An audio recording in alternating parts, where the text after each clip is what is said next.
use this as a very powerful educational tool, and I'll explain that too, as to how students working with practitioners and faculty have been deeply embedded in these communities for almost a year and a half.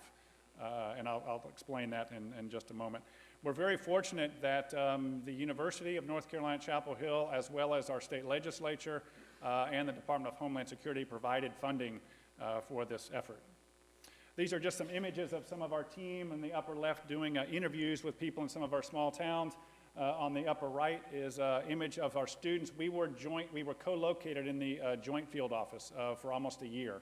And so the students got a really deep and good understanding of the connections. This is us breaking bread, having lunch before a public meeting. So a big theme of what we've been doing is, as I alluded to, not only helping communities, but also doing education. And so the connection between this effort and perhaps hopefully some work in University of Puerto Rico at Rio Piedras is the idea of, in the Hurricane Matthew work, it is tied to a 10 credit hour certificate in natural hazards resilience. So all of the students I hired that I'll show in just a moment are all pursuing a 10 credit hour certificate. All of them are in city and regional planning. That is where the certificate is based. We also work closely with North Carolina State University's College of Design, and I'll show several of the examples of that partnership when we had planners, landscape architects, and policymakers working together on some key challenges and issues. You may not be able to see that in the back, but this is the organizational chart, the team that we built. This team worked for me full-time for all of last summer. Many of them are still working with me. But if you look at the very top, these Windsor, Princeville, Kinston, Seven Springs, Lumberton, and Fairbluff, those are the 6 communities we worked in. The teams, North Carolina State University's College of Design and Department of City and Regional Planning, those are all graduate students that work with me full-time in the summer. These are faculty, North Carolina State University's College of Design. Let's see if I can get the pointer. I'm not sure if it's working here. The North Carolina State University College of Design faculty, but then also working with the Governor's Office, North Carolina Emergency Management, and others. I'm not going to spend a lot of time on it, but I just want to get you to see the idea of building this large team. And 2 very important people to point out are Lincoln Walter and Barry Hokinson. So those are 2 professional planners that both have 40 years experience individually in land use planning. So those are practitioners with the students and the faculty. We were able to do some really exciting things that I'm going to talk about now. I should also say that the work that we did in the initiative, our focus was on basically all of the things that are not typically covered by the Stafford Act or by FEMA programs. We are doing work in these communities that FEMA and emergency management typically don't do. And so that's an important point to bring up. One of the things when we met with all of our communities, they all are participating in what we would call the buyout. After disasters, large-scale disasters, communities are often interested in, that are damaged by flood and are vulnerable. Their homes can be bought out, torn down, and turned into open space after disaster. The challenge is that communities often, and states and the federal government tend to work at this as a grants management problem. We looked at it from a lens of land use planning and landscape architecture. And so one of the things that we found is that in our communities, they're very small. So in some cases, almost half of the population is scheduled to be bought out, their house torn down, and then they're going to move somewhere. We don't know where, we don't know when. One of our towns has 50 homes in it. 30 of the homes are scheduled to be bought out. And so they could lose half of their tax base, and they can barely make it with 50 homes. And so we're doing 2 things to help each of our communities. One is we're doing detailed interviews with each of the people participating in the buyout. Right now it's between 900 and 1,500 homes are scheduled to be bought out and torn down. So we're interviewing the homeowners to find out if they would be interested in staying in their community, but outside the floodplain. We need to find out about where they stand financially, so we can try to find other money to help supplement the buyout offer, of which the state is putting money on top of the federal buyout to help buy out low-income people. And then we're also interested in whether they'd be interested in moving outside the floodplain, but within the town's extraterritorial jurisdiction, thereby protecting the lost tax base. We're also doing what's called a land suitability analysis. We're mapping areas outside the floodplain, certain distance to schools and water and sewer and other infrastructure to determine where spots might be most suitable for relocation.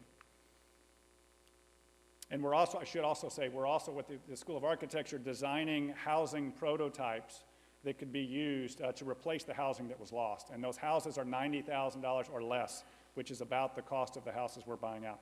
These are examples of the homes that we're scheduled to buy out and demolish.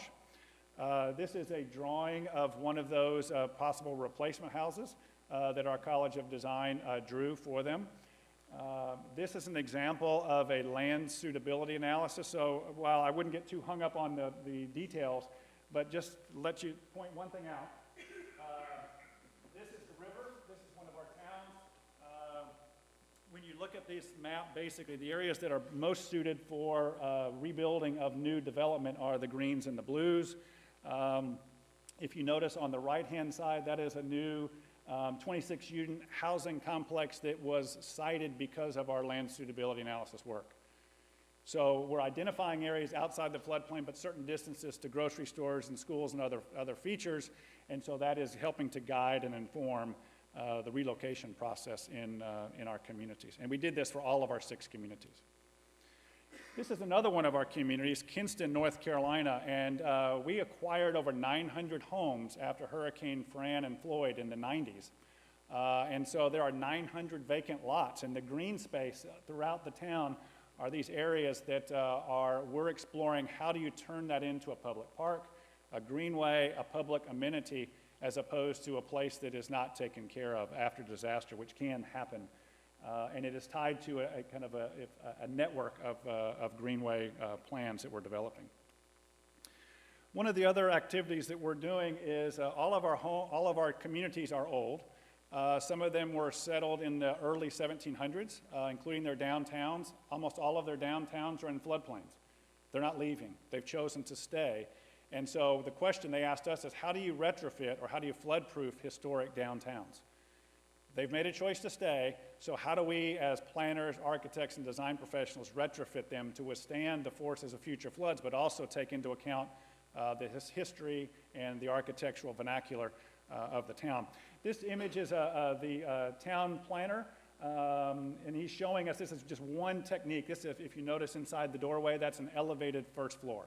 So that's one technique. There are many others that can be used, and I'll show a few in just a moment. And so what we did is we brought in the Association of State Floodplain Managers, historic preservation officers, public assistance people from FEMA and elsewhere, and we basically went building by building and did an assessment of each structure and tried to come up with the best flood retrofit technique. It could be putting planters, impermeable membranes, sliding in doors, if you will, replacement doors in the front entryways and so forth. We also looked at the idea of, as I alluded to earlier, what do you do with these open space following the acquisition of flood-damaged homes? That's an issue that FEMA does not deal with typically in the long run. FEMA and the state typically focuses on grants, management, administration. It's great that community planning capacity building is moving in that arena, and that's why I think it's really critical for us to continue to talk about how we can partner on this issue. So one of the things that we did on all of our communities, we looked at how the buyout areas could be used and linked to existing greenways, pocket parks, even one of the communities is interested in an educational forest. The image on the right is the picture of the Kashai River.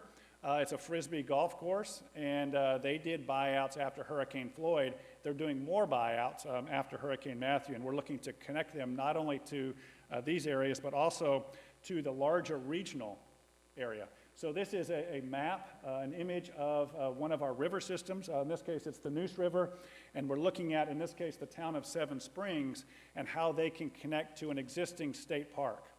And so we're looking at creating things like not only greenways, but blueways. And so some of our towns are looking at repurposing their economic engine, if you will, and one of them is looking at environmental tourism as a possibility. This is an example of some of the tree houses that are near the Kashai River Frisbee golf course. This was an area adjacent to a buyout, and they've turned this into a public park. They have a Frisbee golf course, a public park, and these can be rented out, actually, for overnight stays. And so they're using this land as now it's a public amenity. There were once houses in these neighborhoods, and now it's a park, and actually it's a revenue generator. One of our other towns, this is downtown Fairbluff, again built, this community was for the large part, or for the most part, built in the early 1800s, the downtown. It's all in the floodplain. We're meeting with the mayor and town officials on the upper right, and so we're looking at how do we flood-proof some of these downtowns. We're also looking at how they're doing buyouts as well, and how do you link. One of the questions of Fairbluff, you can see the open space in the north, the river here as well. They're interested in how do they gain better access to the river. They're adjacent to the river, but they actually are separated because the downtown obscures the river, and so they're looking at opening up the river system. These are some schematics that one of my students has drawn. The reason I point this out is that one of the flood retrofit techniques, when we analyze the buildings, some of them will have to be torn down. They're in bad condition, and so that actually provides an opportunity to link to the river system, but it could also be a community garden and has other possibilities. This is just another depiction. The river is back on the backside. This opens up the downtown, allows people to go and access the river. It also serves as a public amenity. One of our other towns, this is Seven Springs, again, a public meeting where we're working with the mayor and others. You can tell the size of the town. This is their town hall. There are 50 homes in the town, 30 of them scheduled for buyout. This is one of the houses that's scheduled to be bought and torn down, which to me is actually quite sad. It's a beautiful house. It's an older woman who is single. Her husband passed away. She can't maintain the home. So one of the things that we're looking at in Seven Springs is how do we pick these houses up and how do we move them to higher ground? You can't see this very well on this image, but here's the river. The church is on high ground. This is high ground. The distance from the church to downtown, the entire town is in the floodplain, but the church is elevated about 40 feet up on a bluff. And so we're exploring with the town, how do we move some of those people that are part of the buyout, like the woman's home, physically pick them up and move them to higher ground adjacent to the church. And so that's one of the big efforts we're doing in Seven Springs. There's also a very famous abandoned hotel, the Seven Springs Hotel. The Seven Springs are there, and they used to be used for medical purposes. People came from all over the country. It has since been abandoned. It's on high ground too, and we're exploring how we might recreate the abandoned hotel. So one of the other communities we're working with is Princeville, North Carolina. How many of you may have heard of Princeville, North Carolina? A few hands. Let's see, a few hands. That I know some of the North Carolina people, yes, that have been working with us. Thank you. Thank you so much for being with us. So Princeville, North Carolina, this is the oldest African-American community in America, settled by freed slaves. This is Princeville on the right. This is the town of Tarboro on high ground. Princeville settled in this area, just to be really honest, is because people in positions of power didn't want to live there. And so they lived there. It flooded routinely. This is an image actually I took after Hurricane Floyd. We were doing aerial reconnaissance. And you can see the levee system. It runs here. It was over top. You can't even see it, but this field here was full of mobile homes. The force of the water pushed all the mobile homes back into the woods. It was under about 20 to 25 feet of water. This was 1999. It was flooded again in Hurricane Matthew, about 10 feet of water in most of the homes. They're extremely vulnerable. The levee doesn't provide a 100-year level of flood protection, and they're trying to figure out what to do. Elevate their homes for elderly people that are 15, 20 feet in the air. That's very challenging. Or relocate. Consider moving part of the town, and that's what we're doing with them. You can see this is another image, a depiction of the Princeville area, and the green area right here, to give you some scale, this is 52 acres, this is about 110 acres, numbers 2 and 3. And so the town of Princeville, and we developed a very detailed community design workshop where we worked with them for 5 days to look at, and the state has bought the green 52-acre site. It's outside the floodplain. It's okay. I think I'm okay. Thank you. The green 52-acre site has been purchased, and we're looking at how we can relocate part of the town, such as the critical public facilities, elderly housing, and so forth. We did the 3-day event. We brought in, one of the things I'm most proud of is we brought in 35 architects, very well-renowned architects, and almost all of them were African American. And we did that by design because we wanted them to come, and their kids, to come and see architects and professionals that look like them. and I'll show you some images of that in just a moment. We also did something that's unique as we worked with North Carolina Emergency Management. They actually paid for us to host this event and pay for the travel and everything else, which was amazing. But they also did a lot of the logistics and the types of work that freed up all of the architects and planners and other design professionals to not have to worry about that. And I'll explain that in just a moment as well. We also brought in 60 federal, state, and local experts to talk about historic preservation, to talk about the history of Princeville, to talk about hazard mitigation, flood retrofitting, and so forth. This is just an example, an image of the town. This is the site that's proposed for annexation. The town put up the posters. They were excited about the possibility. This is just some imagery of the work that North Carolina Emergency Management did. It doesn't look very exciting, perhaps, but for example, on the upper right-hand side, we had areas where everyone that worked on this project checked in the morning and checked out at night. And at first, we were bringing in some of the best architects and design professionals in the country, and they said, I don't want to do that. They didn't say I'm too good for it, but they almost said that. And really what it was is they didn't want to be kind of told how to do things. But in essence, what we did is we explained to them every hour you clock, we actually knew to some extent their billing rate. Some of these architects were $200, $300 an hour. They were doing it for free. And so we recorded all of that time. We can monetize that, and that's used as a non-federal match to help Princeville. Once we told them that, then they all got in line. So that was good. This is just the satellite communication allowed us to communicate better. The cell reception was poor.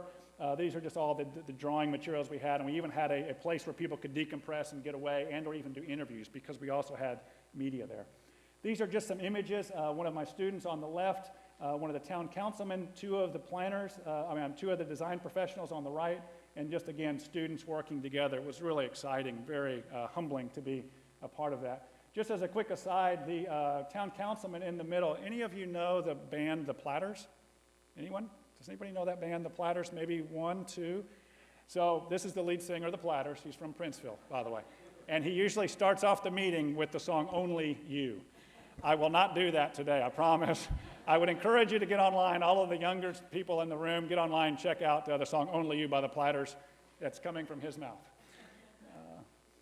One of the things we also did at the event was to videotape the conference. And so we videoed the entire event. We were working 12, 15-hour days. This crew stayed and did that. We're breaking it down now and using that for training purposes. So we can show how design professionals might apply this approach. Not only great designers working with local governments, but also emergency managers with their logistics expertise working together, I think was really pretty powerful. These are just some very quick images. I'm not going to go into them in great detail, but this is just a general vision. One of the things you'll notice is we're looking at, again, moving away from the flood hazard. You can see the park and event space here. I will point out a few other things to give you some context. This is the 52-acre site. This is called Freedom Hill right here. This is where the town was, Freedom Hill is right here, where the town was originally settled. The 52-acre site, and then the asterisk on top. That is what's called Shiloh Landing. That is where slaves were offloaded and put onto and marched into Tarboro and sold.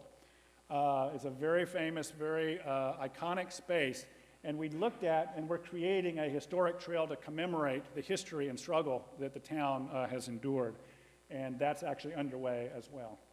This is just another simple schematic that shows not only the 52-acre site, but just schematically trying to show how it connects to the town, because part of the town is going to stay, and that's one of the challenges. Not everyone's leaving, and we've got to try to figure out what's the right balance from a design and a planning standpoint. In a perfect world, perhaps the whole town would move. But on the other hand, they are so wedded to that land that it's a really interesting challenge from a planning standpoint. It's fundamental to try to unpack and to better understand. I'm going to very quickly, and actually, if I could be kept on task, you tell me, just remember the sign you're supposed to give me. Is just a few slides to shift gears very briefly, is to talk about a White House-funded project through the Obama administration that allowed us to look at and analyze the state of disaster-resilient design curricula in the United States. These are some of the questions that we were asked. We interviewed design experts from around the country, and I should say those were people in engineering, land use planning, architecture, landscape architecture, and building science. And so we interviewed people from around the country and tried to understand how this was operating. And found some real challenges and some interesting things. Things are moving forward very quickly in the last year, but there are some real issues and challenges, as the idea of trying to develop inter and multidisciplinary teams, the idea of developing design educational curricula at multiple scales, whether it's nation, region, city, municipality, even block or house, thinking about understanding this from a systems approach, as well as how do we inject resilient design curricula into the core curriculum. Because oftentimes what we found is that it's individuals, it's advocates that stand up and teach the class here and teach the class over there and so forth. It's often not a comprehensive, well thought through program.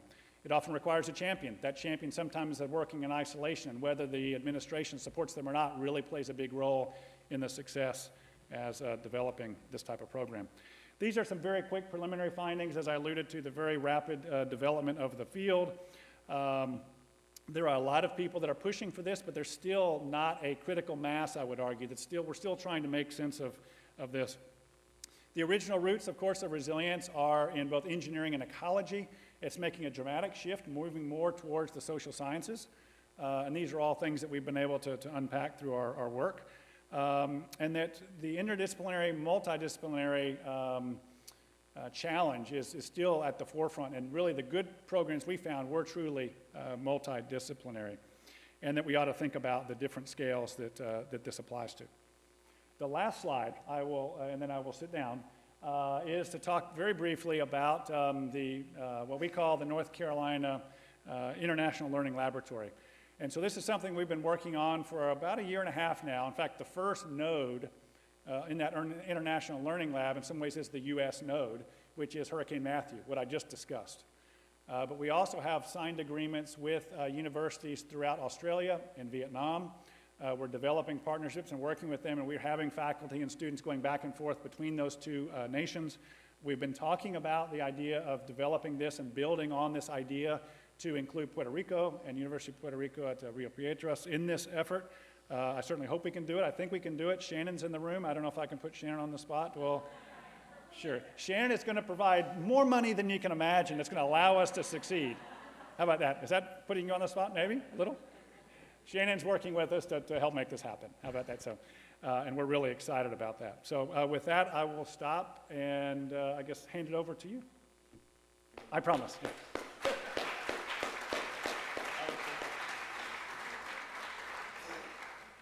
Thank you very much, Gavin, for an inspiring talk. And now, I think, creo que me envolví ahorita y hablé de Shannon y presenté a Shannon antes de tiempo. I'm sorry, I got involved and I presented you ahead of time. But aquí está Shannon, ya les hablé de ella. And thank you, Shannon, for being here with us, and you have the floor.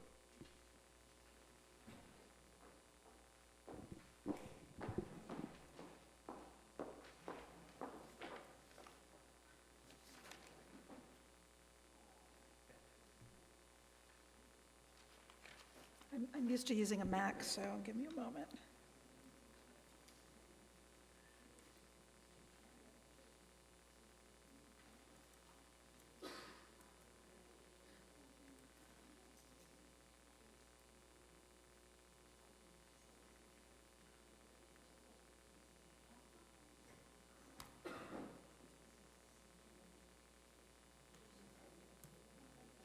Yeah,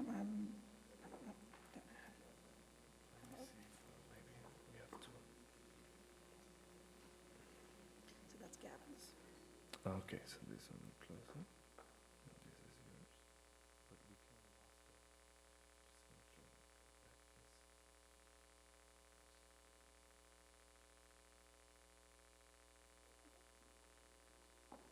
Hi, everyone. My name is Shannon Burke, and I'm the manager of the Hazards Planning Center of the American Planning Association. Our offices are in Chicago. How are y'all doing?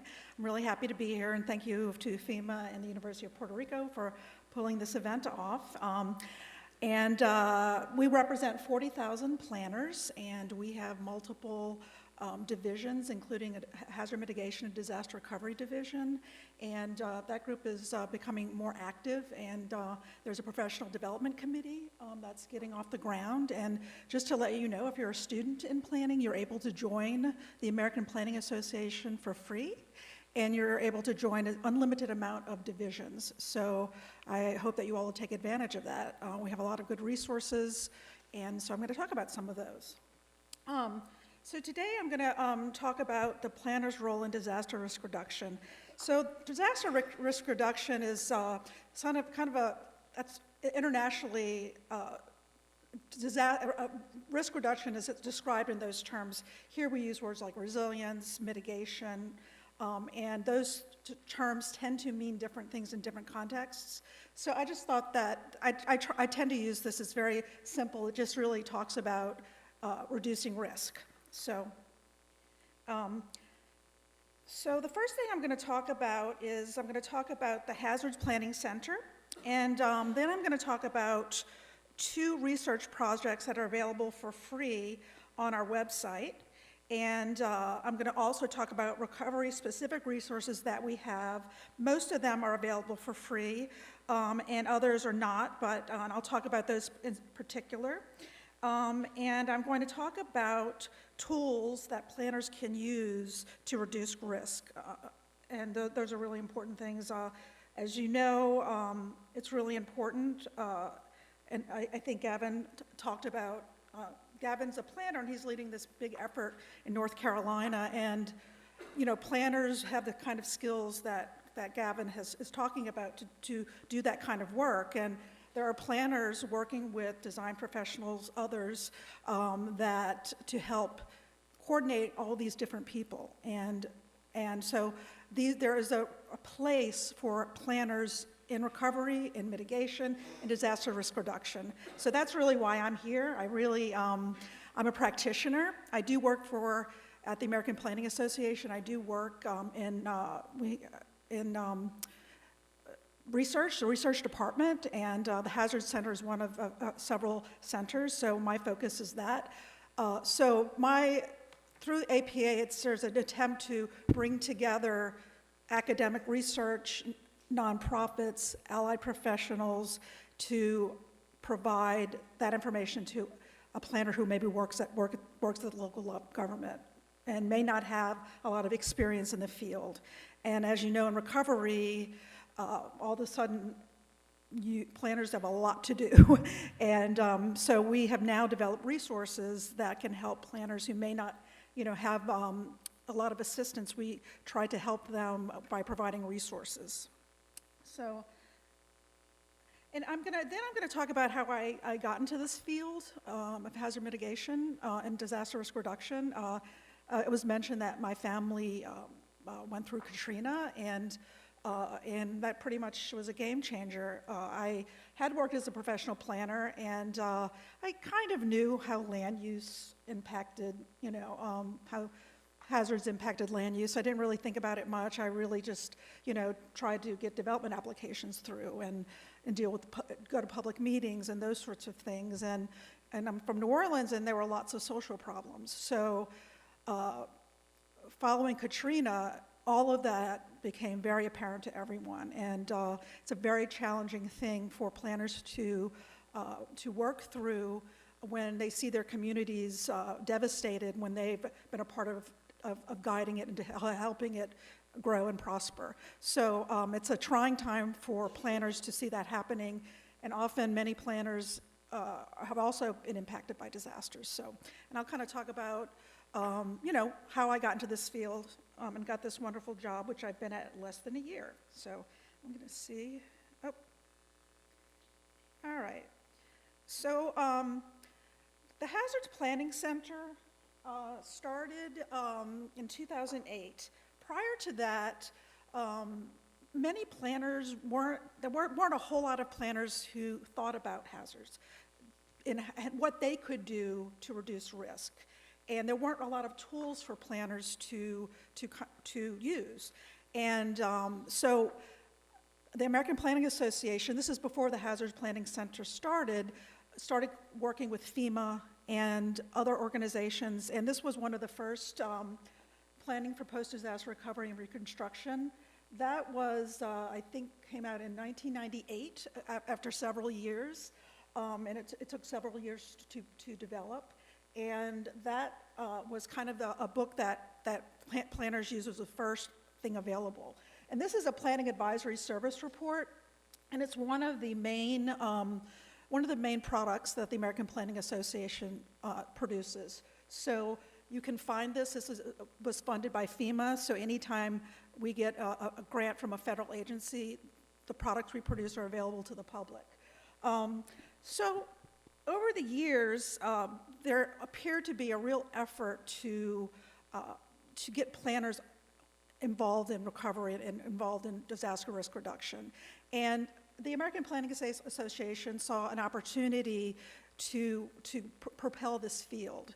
So when I started after Katrina in 2005, hardly anyone even knew what a hazard mitigation plan was, or what is hazard mitigation. You would really have to explain the hazard mitigation is, the big definitions, and you'd have to, really kind of describe it even to other planners. So now I see people and oh yeah, I know about that, I understand that, that's what I do. And there are many, many experts in this field now. And so I think that the American Planning Association was a big part of propelling the field of hazard mitigation planning. And so, all right. Okay, so this is one of our seminal books. I'm sorry, I don't know what happened with the pagination there, but this is another planning advisory service report. And this was prepared after Katrina, several years after Katrina. And it's essentially a resource for planners to use to help integrate hazard mitigation into local planning and vice versa. So it talks about the planner's role, and one of the reasons I'm talking about this is because this book was developed because there were problems where after disasters, multiple projects were being identified. And so communities really just, let's get these projects, let's get funding for these projects, let's do this, let's do that, without any consideration of plans, without any consideration of what was going on and what kinds of decisions were being made in the long term. So often, decisions didn't match with plans and with ordinances and that kind of thing.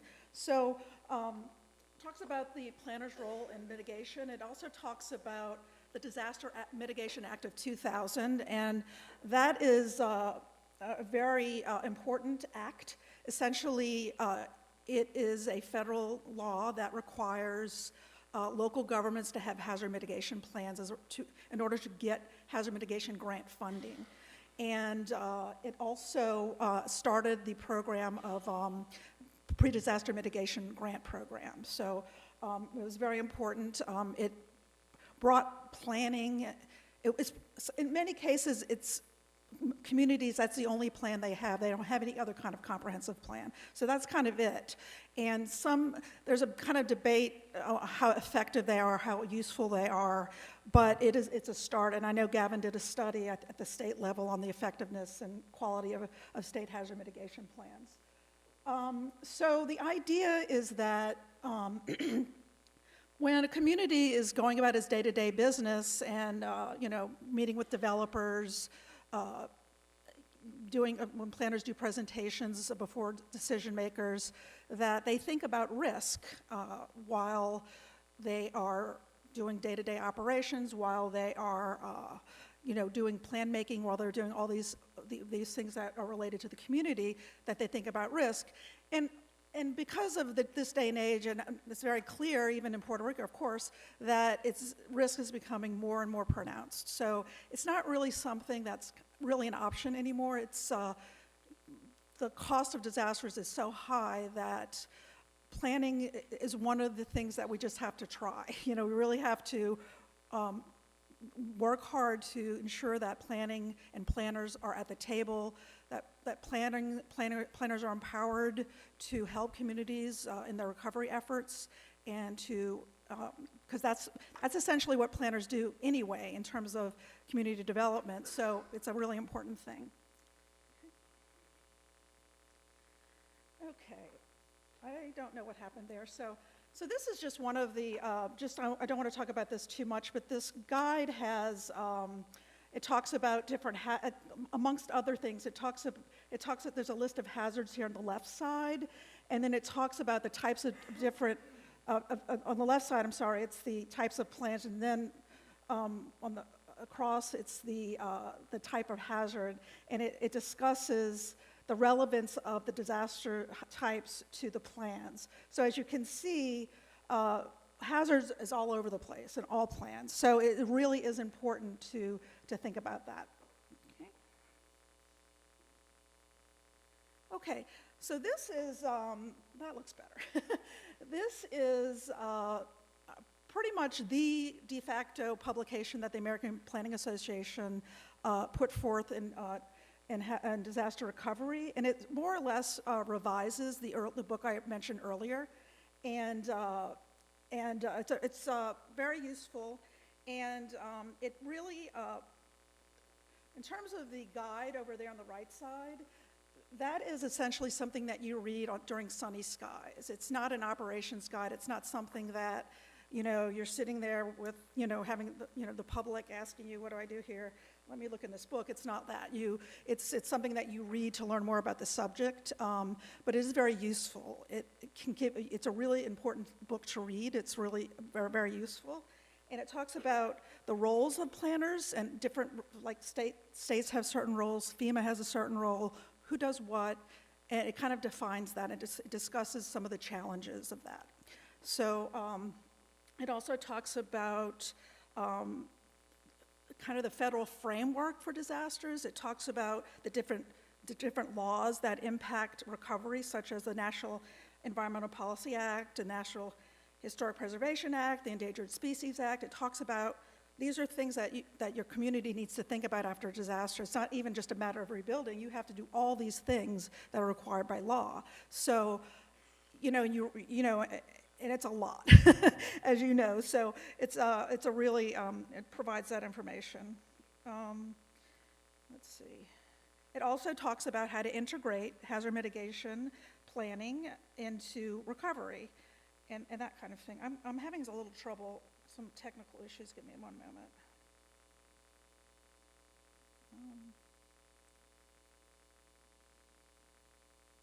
Can someone help me with this? How do I get that to go down? I need to see my notes. I'm trying to get Yeah, I know, but this is not a touch screen, so I don't know where is the. No, sorry. Okay, well, I'll just, Is it here? Is this yeah, one? how do I get the, I think you would have to This? go. Yeah, you would have to Oh, no. get out of the Okay. presentation. So, okay. so it's not that doesn't really. Where Where is is the? Where is? It's because it's the mouse. Alguien de técnico aquí que nos pueda Sorry ayudar about porque en that. verdad. There we go. Okay, Just put the presentation back. all right, so there we go. Now, how do I get it to go Yeah, there down, you go. though? How do Yeah, I? There we go. Okay, thank you. Sorry about that. Okay, excuse me, technical problems.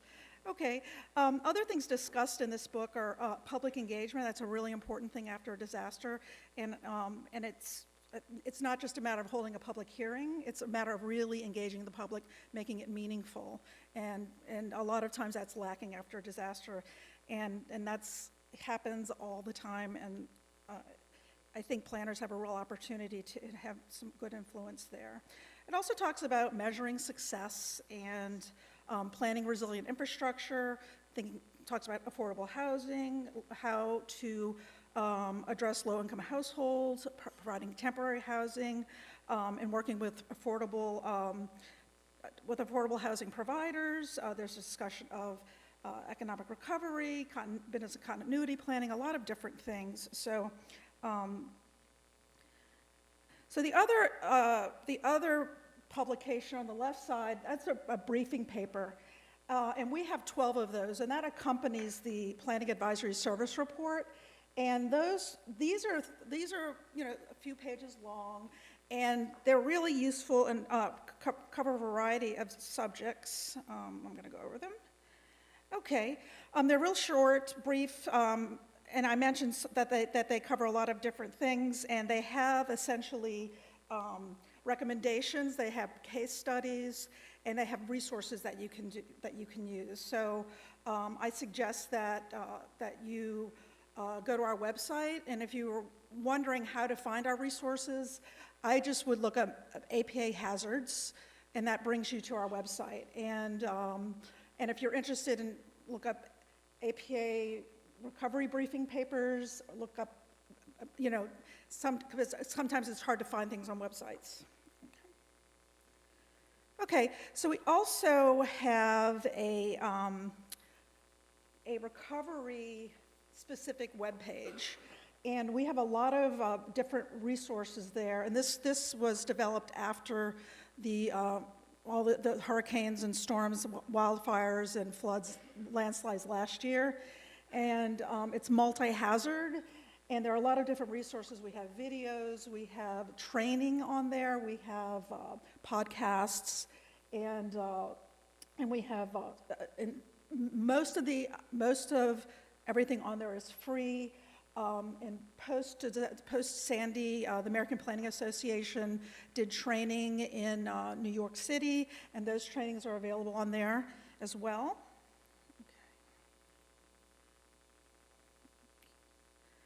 Okay, and one of our most successful projects is we have a planning information exchange webinar, and this is another FEMA-funded project. And every quarter, the American Planning Association and our partner, the Association of State Floodplain Managers, we host webinars on flood, hazard mitigation planning, and recovery. So we just had one yesterday or the day before, and it was on fire and wildfire, and they can be very timely. The wildfires happened very recently, and now we have one on wildfire. So we've done, I think, 14 at this point, and we've reached more than 10,000 people to discuss these various subjects. And on average, we have about 742 people who participate in these webinars. And we have a variety of subjects. We do talk about post-disaster recovery. The last one that the American Planning Association hosted was on hazard mitigation in historic districts, and it's a really, really good one, and lots of really good webinars, and we do have them available online. You just look up PI webinar, and we have the recording and we have the slides that you can do.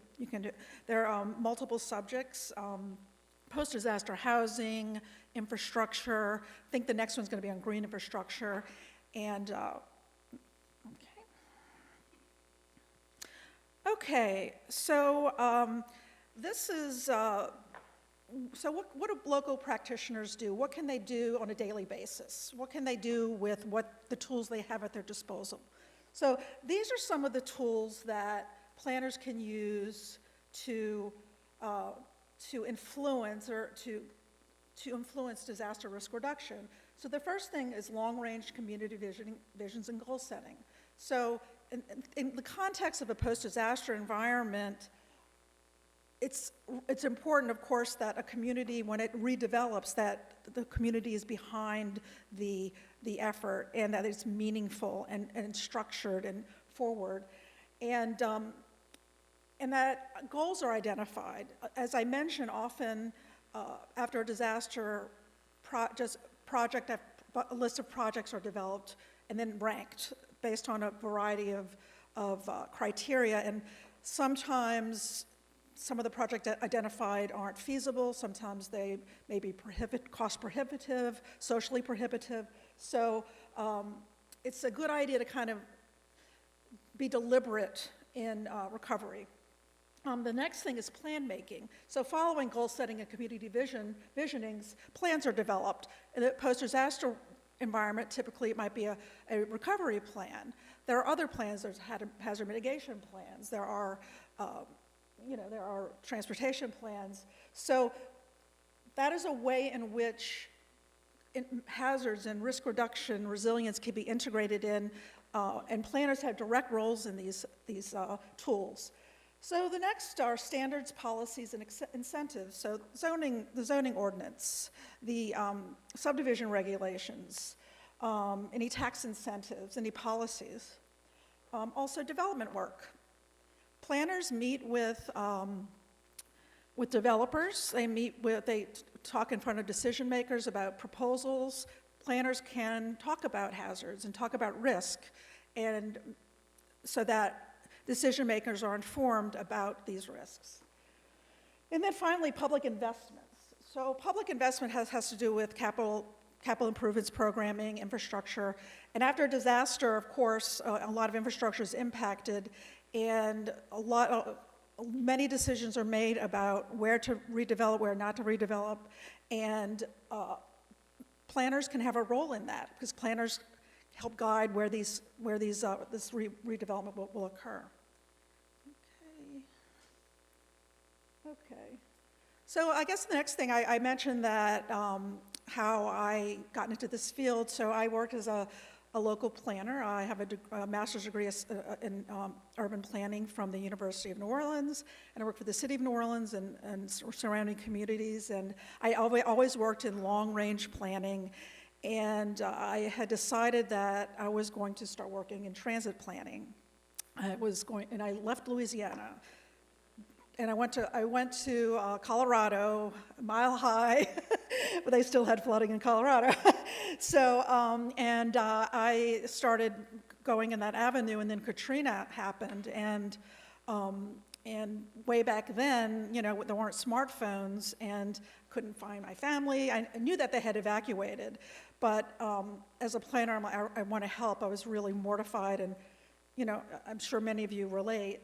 So I knew that FEMA hired, people temporarily, so I sent my resume in, and because I had worked as a planner there, I was hired by FEMA as a reservist, and I worked in post-Katrina Louisiana, helping with recovery, and I watched my family members build back the ways they shouldn't. That happens.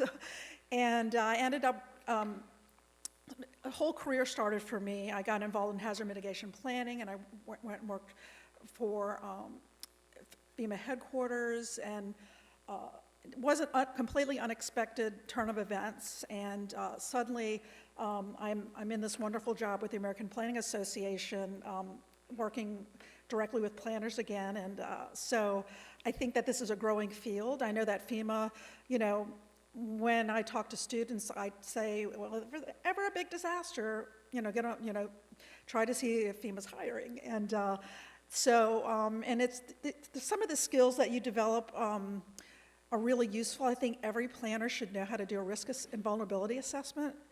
That's really important. And I have, know how to use data and determine, vulnerable areas of your community.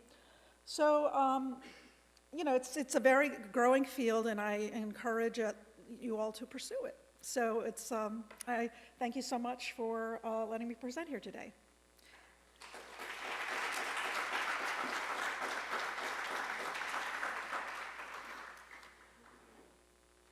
Thank you very much, Shannon, for sharing all those excellent resources.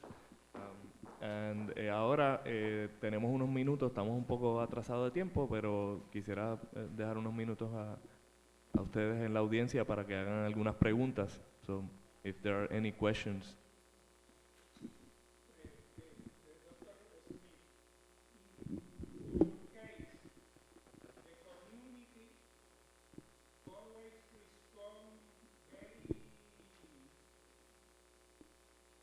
Nice about the idea of displacement. Was one question, and the second, and this is for both, the problem is that the approach that you chose takes time and effort, and FEMA want to move very quickly. How do you balance these two positions? Need time and money, but FEMA need to move very fast. Well, I think that's a great question, a great set of questions. One is, to answer your first question, not all communities want to move. Princeville, for example, after they were devastated in 1999, in fact, I was trying to encourage them to move to higher ground, and they said, absolutely not. Land is sacred, and we're not leaving. And then they were hit again by Hurricane Matthew, and the challenge is some people are staying, and some people are leaving. So they're not doing it as a whole community, which brings up the real power of planning, at least in theory, is how do we encourage entire communities to move? That's really challenging. So some people are leaving, some are staying. So you could say that's not a good solution, but it is a deeply personal choice. I would also say that in North Carolina, more and more people are interested in moving away from the floodplains because they've been flooded many times. So in the case of Kinston that I showed, the 900 homes were bought out and turned into open space. After Hurricane Fran, we bought out in 96, 360 some odd homes, and we ran out of money. And the town created a pre-disaster application. And so we were able to approve the buyout of 600 homes 2 weeks after Hurricane Floyd, because it was very fresh in their minds. They had the application done. It often takes years to develop these applications. As you know, those are involved in it, very complicated. And that's actually, to be honest with you, to me, too bureaucratic. It's a big problem. So Kinston and others, they've been hit many times, so they're interested in pursuing that. And actually now I've lost a train of thought of your other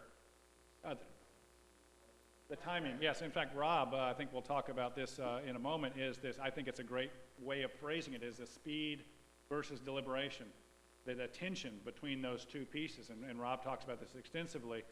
I couldn't agree more. That's a real challenge, is how do you do something in a timely manner, and there's often pressure to act quickly versus the need to deliberate and think through what is your vision, what does your community want to be.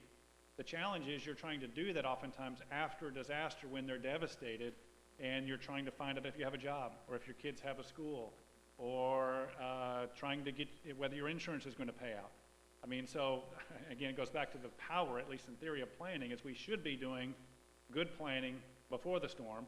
But of course, the challenge is that doing planning before the storm sometimes isn't as exciting, or people don't necessarily focus on it. Any other question?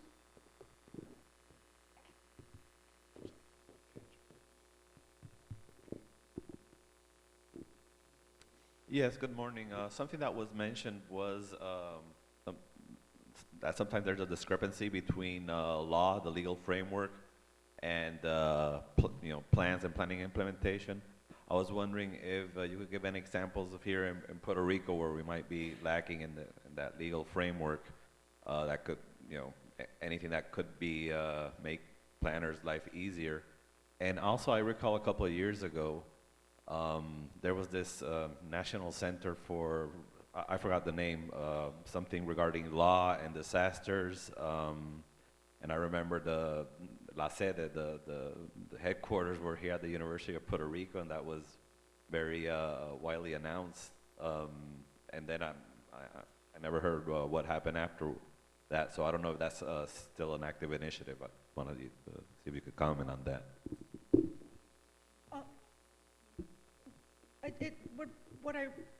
We have an API of resources. So in the post-disaster recovery guide that I pointed out, there is a pre- and post-disaster recovery ordinance included in that. And that kind of identifies some of the framework in the post-disaster environment. And essentially, it's called a pre-disaster recovery ordinance. So the idea is to think about these things ahead of time. But some challenge, I can give you maybe one example, but what happens is a disaster occurs and a community wants to make the right decisions, wants to build back better, and sometimes the zoning ordinance doesn't permit the best thing. It does. So there isn't room or flexibility in zoning ordinance, subdivision ordinances. So thinking about these things in advance is beneficial, but also after a disaster, trying to figure out how can a community efficiently address that while involving the public, while being open and transparent with good leaders, and so that the right decisions based on a community's vision can be made. So in Mandeville, Louisiana, that was at our Planning Information Exchange, our PI webinar that I mentioned earlier on historic flood mitigation in historic districts.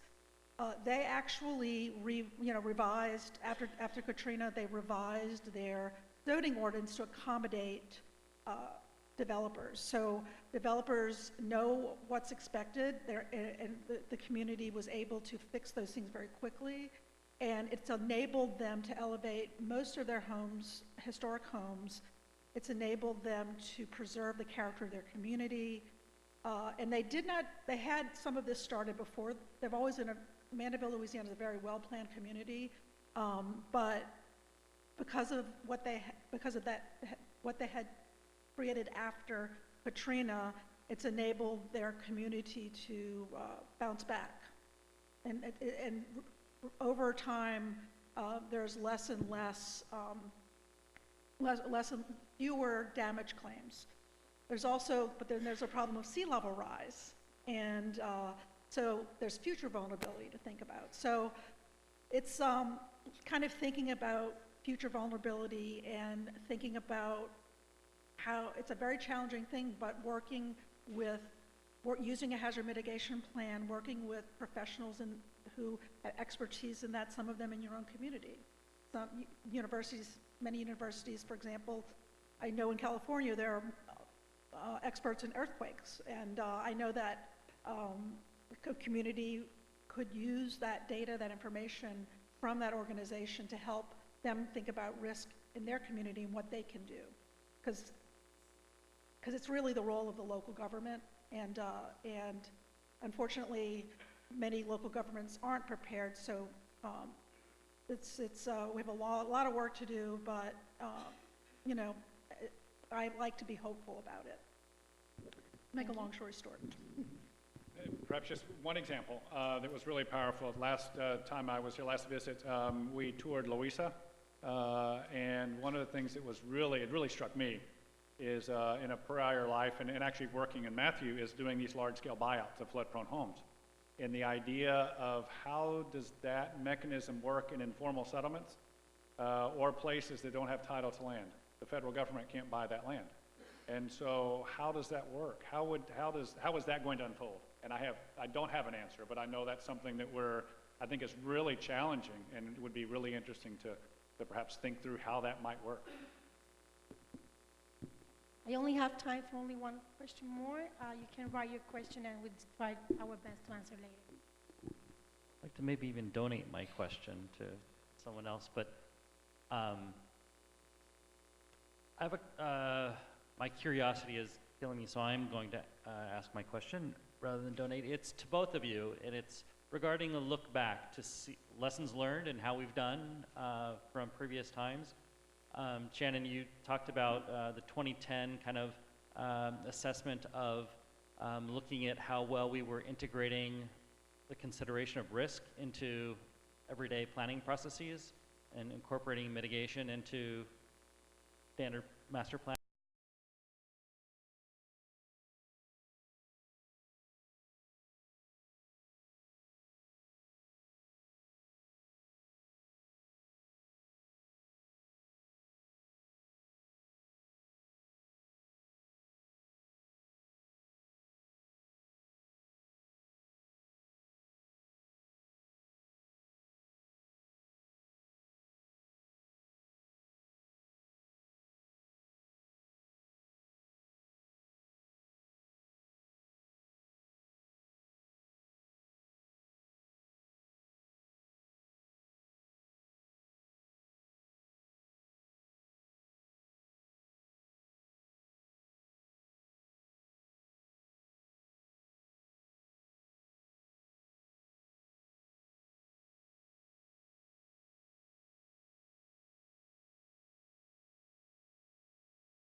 And because you hear about sea level rise, you hear about risk, you hear about these stories of people losing everything, and and many of the things that happened here in Puerto Rico, and this is really devastating for people. And on a personal level, as a planner, you know, now that I'm in this field, what can planners do?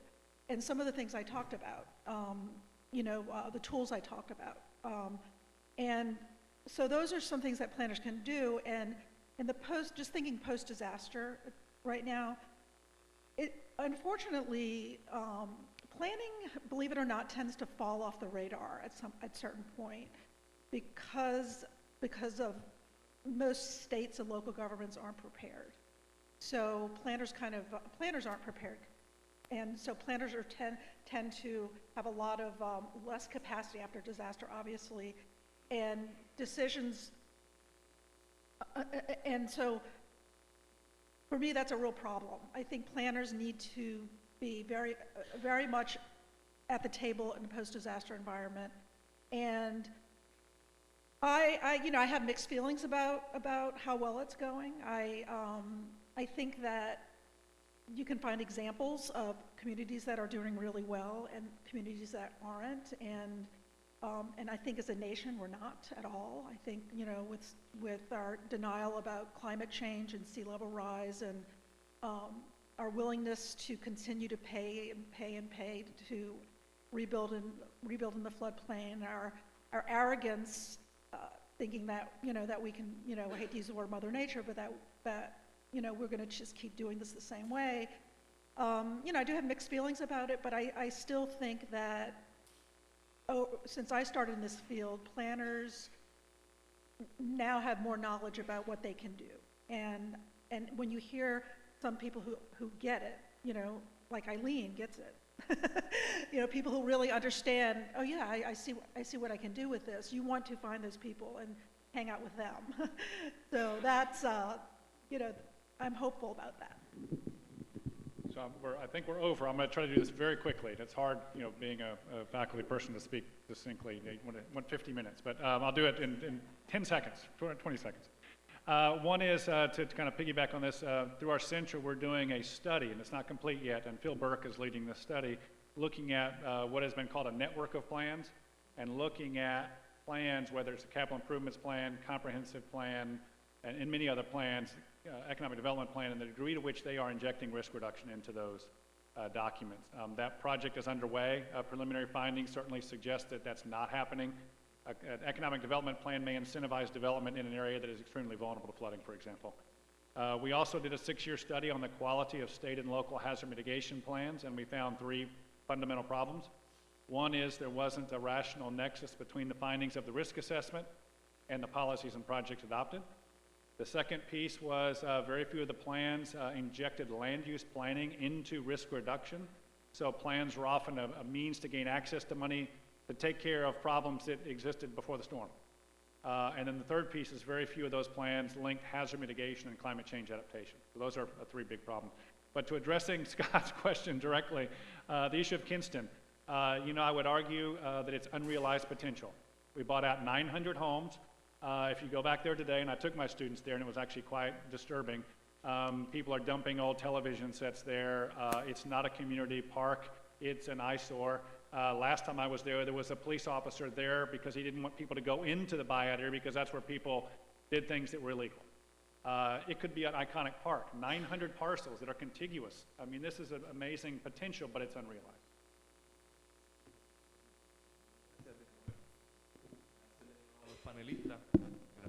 Gracias de nuevo a los panelistas y a la audiencia por estar aquí. Entiendo que tenemos traducción simultánea tanto del español a inglés como del inglés al español, ¿es correcto?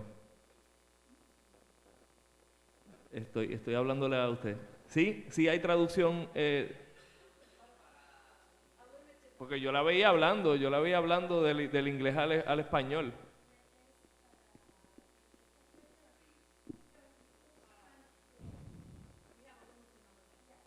Yeah, exacto, entonces tenemos unos headsets para las personas que quieran escuchar en español las charlas en inglés, que se están ofreciendo en inglés y las quieran escuchar en nuestro idioma español, y las personas, y por supuesto para los que son de inglés, pues también tienen los headsets. Hay algunos que no funcionan, pero hay más allá, por ejemplo, déjennos saber. Y ahora nos vamos al break y gracias. Tiene tiempo. Después puede hacer la pregunta acá con la gente. Gracias.